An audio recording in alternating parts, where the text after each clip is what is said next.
This is my new dead cat solution for the Insta360 Go Ultra. It's actually a actual dead cat instead of just the foam stuff. The one that I had on there before was this little thing, which is a little foam, but I didn't feel like it was doing a good job when I tested it outside. So those first shots were with the wind cover on. We're gonna go ahead and take it off. Now I have a dead cat version coming in, so I'm curious to see how that does, but I just took the wind thing off, and this is what we would be having if that's how it was going. So no more protection. I imagine it's gonna be worse, especially if I face this kind of away from me. Like if I had it down here on the chest mount. I'm curious to see how it's getting my voice audio, but I imagine the wind noise is not very good right now on this thing. So let's just put the wind muff back on, my little guy here. Whoop. I did that on the run too. Look at that. And that should have made a big difference in whatever wind noise is hitting that little mic. I sure hope so. If it didn't, it is what it is. I'm still gonna publish this video and at least give you guys the info. That's the goal. Here we go.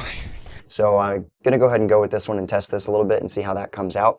But I had to do a little bit of modification, so I'll show you that. So this is the one that I got originally. It's got 6 pieces. It comes like this. You've got all these little guys right there. And they're pretty easy to stick on. You do have to cut off just a small portion of it so you can slip it over. And then we have these guys, which I just got, which are significantly bigger. And they come like, oop, shoot, just knocked all that over. But this is the foam one, and I'm not gonna be using these. I'm just not convinced that the foam works as well as the other options.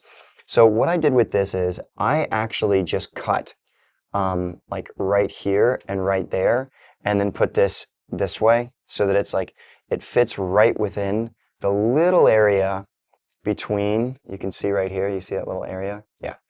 So if you do that, you can basically cut this thing down to size and then have it fit right between where the sensor is and the mic is. And then you just have to cut your little dead cat thing down to size so that that fits. Then we just turn this way and you're good to go. And you still get your light sensor. It's kind of blocked maybe from that direction, but not too bad. I think you're still gonna get enough that it'll be fine.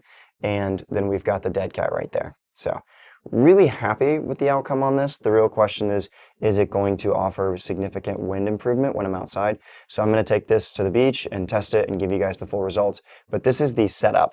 If nothing else, what I can say is this should improve your wind noise reduction. I just don't know how much it's gonna improve it. And for the price, like these are really cheap and you get a couple of them. So you could easily, use one, and if it gets messed up, you can replace it.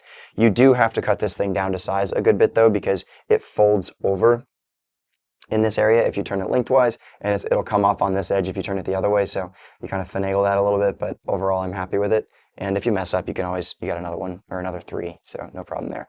And I'm almost 100% sure I will not be using these at all. So they do give you a little straw, which is odd, that you can I guess blow into this. So you could kind of test the wind, but I don't see any reason why I would ever do that. So there you go. Maybe to just press it on. Anyway, that's what comes in, and I'm just gonna put this away. All right, I hope this helped you. And these are the 4 microphone windscreens. So let's remember that action beats ideas when ideas don't take action. So sink or swim.